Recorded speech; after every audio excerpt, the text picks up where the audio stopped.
In the headlines, dozens flee as bandits kill 50 farmers, rustle cattle, rams, goats in Niger communities. I could have slapped him, former Kano State Governor Ganduje slams Kwankwaso over property demolition. Gas tanker explodes in Abuja community after mechanical problem. And on the foreign scene, Sudanese capital Khartoum likely quiet as 24-hour ceasefire takes hold. Hello and welcome to Trust TV News Update at this hour. I'm Aisha Salihu. Thanks for joining us.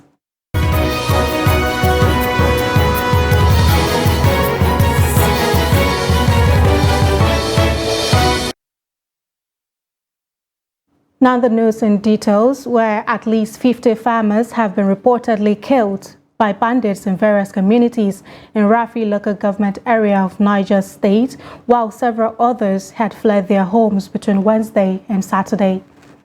Daily Trust gathered that the latest attacks on about 5 villages took place between 2 p.m. on Friday and Saturday morning, during which unspecified number of lives were lost and several others abducted, including women and girls.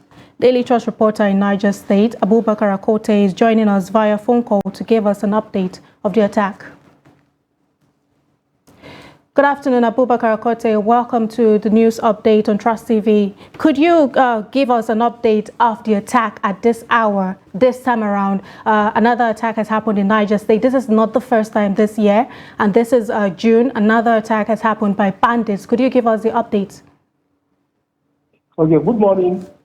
The latest attack happened between yesterday, Friday, and this morning, which is Saturday, where a special number of farmers were reportedly killed and dozens have been abducted.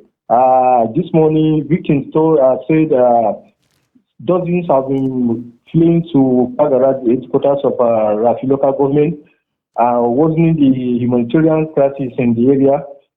The attacks, according to victims, have been happening in the last 1 week, but it has worsened since on Wednesday. And bandits now, according to the victims, are even sleep in their homes now as they run out of their various villages. I understand that this attack has been happening. You just mentioned it's been over a week now. This people have had to flee their homes between Wednesday and Saturday. What are the authorities doing about this incident? It's a humanitarian crisis on our hands yet again in Niger State. Yes, even yesterday, the senator representing the Niger East, which Rafi local government is part of, also raised the alarm yesterday in a statement where he said 70 people were abducted between Wednesday and yesterday, and then the girls and women were being raped by bandits. And then the situation has just been, its lamentation has just been confirmed with the latest attack yesterday. And there were the victims as early this morning when I spoke with them, lamented that despite the renewed attacks, especially those happening between Wednesday and today, there have not been responses from security operatives, though they are patrolling the Kagara town and other major towns, but there's no response to the attacks. As bandits reportedly operated few kilometers away from local community headquarters and early hours of even has been moved toward some villages in Shiro local government. You just mentioned the effort by the senator representing the federal constituency in that particular local government area, but then what words have you heard from the state government? I mean, Niger State has a new governor now, Mohammed Umar Belgo. What words have you heard from the state governor regarding these recent attacks? The state government has not said anything yet. That was also captured in the senator's statement yesterday, where he said it appeared that bandits were trying to test the capacity of the Niger State government and then the federal government with these latest attacks now that is happening in the last 1 week. Though police said they are making effort, the tactical deployment has been reviewed, and they are deploying more security agents to strategic areas in the local government to forestall the occurrence of the attacks. The route of those bands are known according to victims. They have a normal route that they follow each time they attack, when they are coming and then when they are going out. As well, they want security agents to deploy their personnel to those strategic routes to ensure that they block their entrances and then the entry and the exit points to ensure that they don't come in. But each time these attacks have continued to reoccur without those routes being blocked. But what police public relations officers told me this morning is that they have reviewed the tactical deployment, and more security agencies, joint security agencies, including the military, have been deployed to the area, to those strategic areas to forestall the reoccurrence of this attack. Thank you so much, Abubakar Akote. We do hope to reconnect with you on our next bulletin. Daily Trust reporter from Niger State. Moving on to more stories, President Bola Tinubu has appointed Folashadun Shonubi as the acting governor of Central Bank of Nigeria. Shonubi's appointment followed the suspension of Godwin Emefiele as the CBN governor on Friday. Until his appointment, he was the deputy governor, Operations Directorate. Bayo Nanuga, a media aide to Tinubu, disclosed this in a post via his Twitter handle on Friday. According to him, Folashadun Adebisi Shonubi is a CBN acting governor. Shonubi has since October 2018, the Deputy Governor, Operations Directorate. He was born on the 7th of March 1962, attended the University of Lagos from 1978 to 1983, and obtained a Bachelor of Science in Mechanical Engineering. He also represents the CBN on the board of FIRS. Shonubi will pilot the affairs of the Apex Bank pending the conclusion of investigation and the reforms. The immediate past governor of Kano State, Abdullahi Ganduje, has slammed his predecessor, Rabiu Kwankwaso, over the ongoing demolition of properties by Governor Yusuf Abba's government. Kwankwaso's new Nigeria People's Party ousted Ganduje's All Progressives Congress in Kano State. Ganduje, who also served as Kwankwaso's deputy, said he could have slapped the NNPP chieftain if the duo met at the presidential villa, where they separately went to visit President Bola Ahmed Tinubu. The former governor claimed that less than 72 hours after the inauguration of Governor Abba Yusuf, 4 properties erected based on a public-private partnership arrangement were demolished by the government. I wish at the end of it I can show you some clip. How the governor himself went there administering the demolition without even investigating. How can a governor do that? What's the importance of education? Leadership, you need to investigate, you need to find out, because you need facts. No notice, nothing. So now people are abusing Konkoso and are abusing his government. There are some areas now, if you go with a red cab, you will be lynched. I'm telling you this. Ask your correspondent in Kano. That is 2. 3. They were told one building by a private person belongs to my son. Therefore, they should go and demolish it. It was found out the man built up new plaza, rented it out to many traders, many youth have got employment there. He went for 4 a.m. and demolished that new plaza. And they discovered the man has certificate of occupancy. How can we administer public like that? I know he's in the building, but we have not met. Probably if we met, maybe I could have slapped him.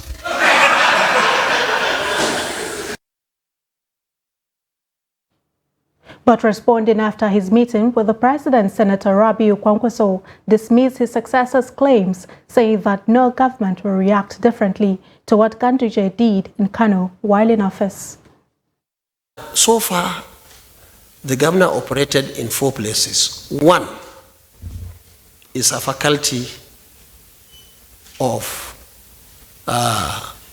under the University, Kano University of Science and Technology, hospitality. Governor then demolished everything there, the entire structures, worth billions of naira. and sacked all the students and sacked all the lecturers. He was building, or they were in the process of building a mall where to buy and sell. And who owned that mall is him and his children. Secondly, governor operated in Hajj camp. That Hajj camp, now, he demolished all of it. And he sold the plots. And they started building. And Abba demolished it. The owner came and said he knew he was wrong. He will not go to court.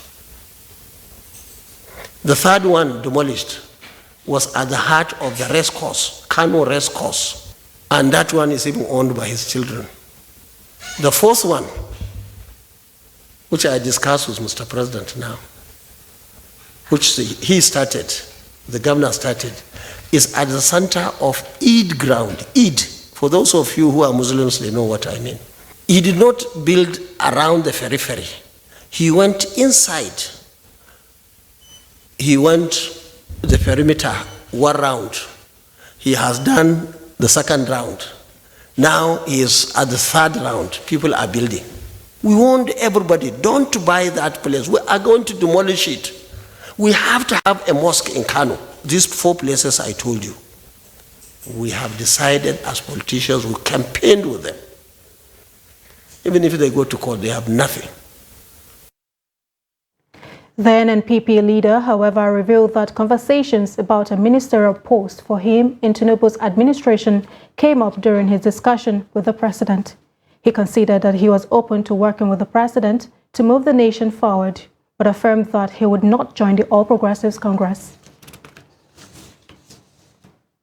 3 ad hoc staff who served as presiding officers during the 2023 presidential election have testified at the Election Petition Tribunal on Friday. The witnesses were subpoenaed by the People's Democratic Party. The witnesses were presiding officers from different local government areas of Kogi State, Niger, and Edo State. The presiding officers told the tribunal that the election result refused to be transmitted with the bimodal voter accreditation system. One of the witnesses, however, said senatorial and House of Representatives elections results were successfully transmitted. In the meantime, President Bola Ahmed Tinubu, APC, and the Independent National Electoral Commission have rejected Channels TV as witness for the Labour Party. They hinged their argument on the fact that the broadcast outfit was not included when the party submitted its petition. Counsel for the PDP, Chris Uche, speaks on the day's proceedings. We have called 16 witnesses, and we are still calling many more. Interestingly, this batch we are calling down are presiding officers who worked for INEC, and they are here on subpoena giving evidence, and we are listening to the evidence. So we are coming back to with more witnesses as we progress. Thank you. Well, that is our strategy. We are building up. As we go, you will see. You're watching the news update on Trust TV at this hour, coming up after the break. We'll take a look at why women lead in a male-dominated profession. Do stay with us. We'll be right back.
Welcome back. If you're just joining us, this is the news update on Trust TV, a recap of some of our major stories.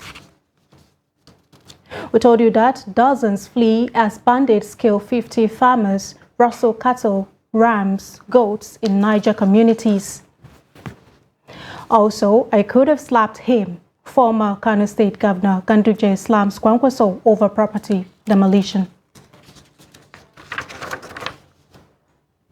Moving to other stories, truck conveying gas exploded in Gwagwa, a satellite town in Abuja, throwing residents into confusion.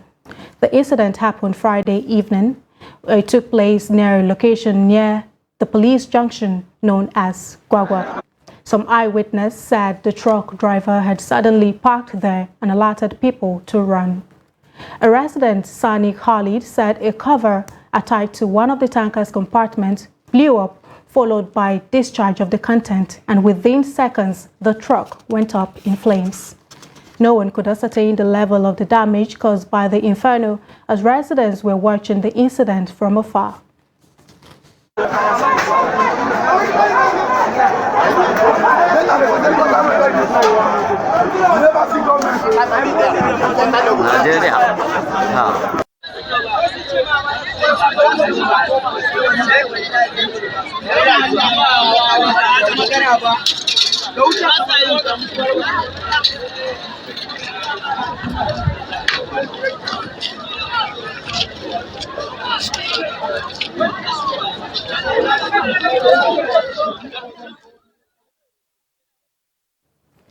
Another flood disaster is brewing in Jibia town of Kano State as residents continue construction and dumping of waste on drainages. Flood claimed the lives of over 52 people and properties worth hundreds of millions of naira were destroyed in Jibia in 2018. Abdullahi Yamadi completes the report. The devastating flood in 2018 displaced about 500 residents. 5 settlements of Kwata, Mekwari, Tudun-Tukari old and new settlements, and Dantudu were the worst affected then. Although Kano State government had constructed drainages in the affected areas, but the residents have put the unfortunate events behind them and are now reconstructing their houses. We are seriously worried about the increasing rate of reconstruction here, and also the way some of us dump solid waste into these drainages. Look, the worst part of it is how some of us dump and process manure inside the major drainages. Don't forget, rain can come anytime.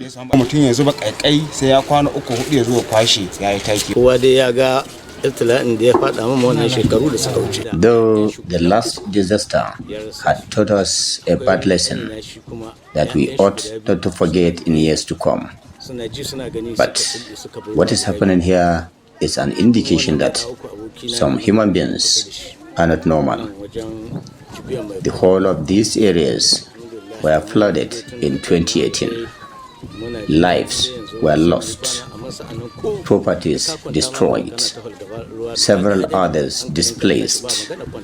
Yet, look at what is going on here.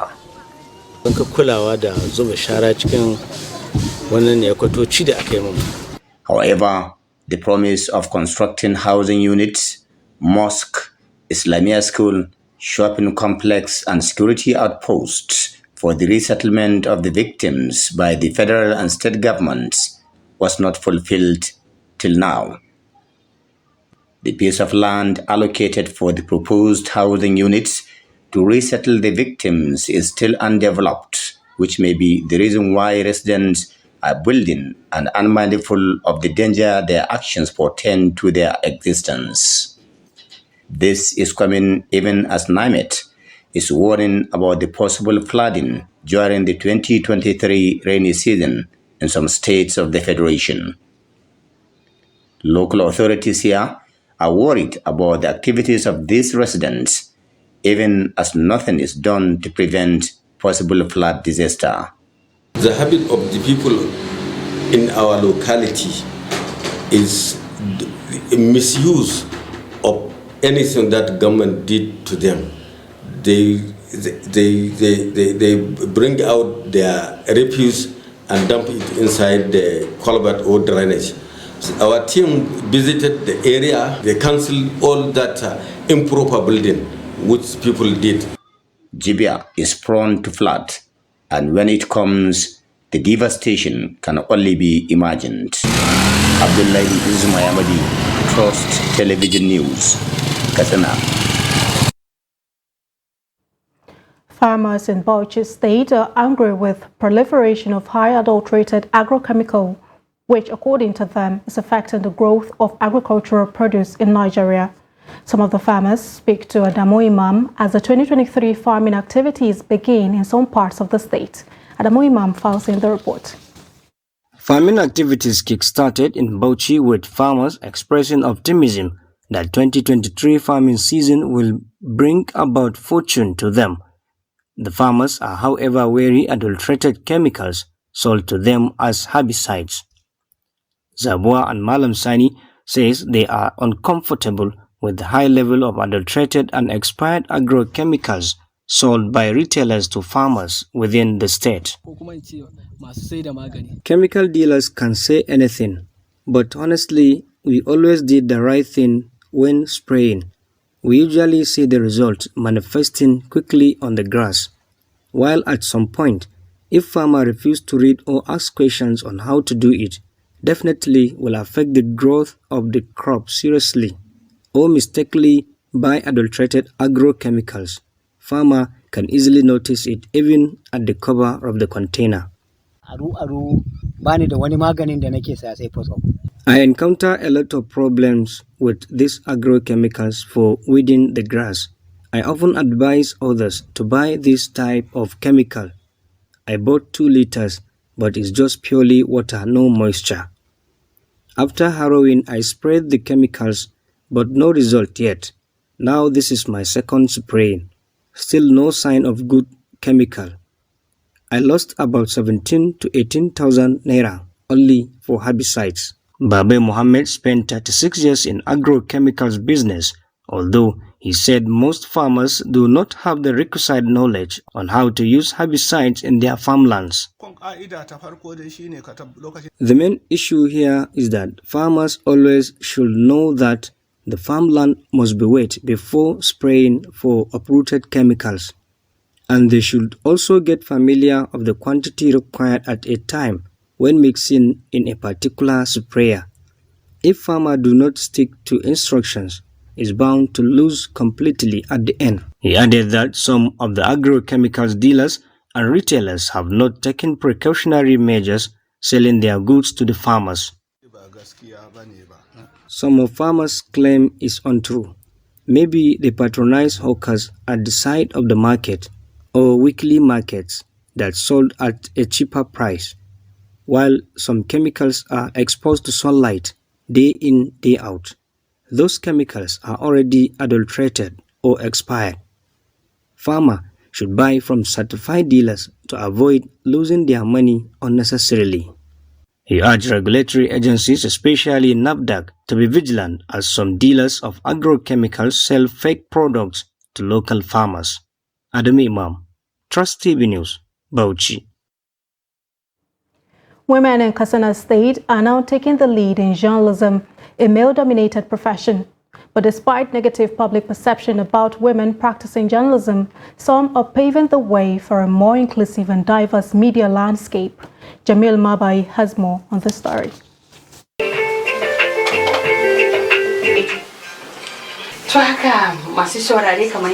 Traditionally, journalism in Nigeria has been a male-dominated profession. But with the advent of online media, young women journalists in Katsina are making their mark in the industry. Despite the cultural biases and inequality, Hawa Hamisu is determined to succeed in her job as a radio journalist. This station gives me the opportunity to voice out or to bring out my talent when it comes to my profession, actually. This is my passion.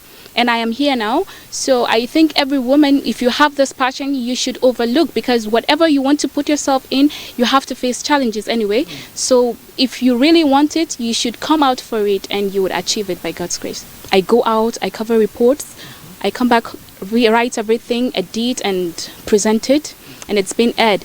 The lack of support from their male colleagues put female journalists in a tight position. You will see in the midst of hundreds of men, I will be the only female among. As a human, of course, at times they will say some awful words like that. She's the only female among them. I remembered one incident. We traveled to Kano, from here to Kano, to cover one certain event. So I was the only female in that vehicle of 18 seaters. So when we dropped, somehow they want to pray. So somebody just among them say, "Wow! So all these people, you are the only lady." What's wrong with that? The person has said, "Oh, if it were him, he will not join though." At first I felt, this is so, the man to some extent is right. But something not down on me, no, I can do it. And I told him, I said, there is nothing wrong with that too, because what you are doing is exact thing that I'm doing. She is concerned about the low number of female field reporters in the state. Katsina, a patriarchal society. Khadija notes that there is a negative public perception against women journalists, but the trend is gradually changing. Perspective need to change, and people have to realize that a woman is not just an object, but she can add to the plate when it comes to lifting and developing that very profession. Despite these challenges, these women are determined to change to succeed with the right support. Jamil Mabai, Trust TV, Katsina. And on the foreign scene, the Sudanese capital, Khartoum, was relatively calm on Saturday morning as the U.S. and Saudi Arabia brokered 24-hour ceasefire took effect, providing a window for humanitarian assistance and giving the public a break from the pressure of intense fighting. The short ceasefire follows a string of violated truces between Sudan's army and the paramilitary Rapid Support Forces, whose power struggle erupted into violence 8 weeks ago, sparking a humanitarian crisis. And with that, we've come to the end of Trust TV News Update at this hour. Don't forget to follow us across all of our social media platforms and join us live on our YouTube stream. I'm Aisha Salihu. Thank you for watching.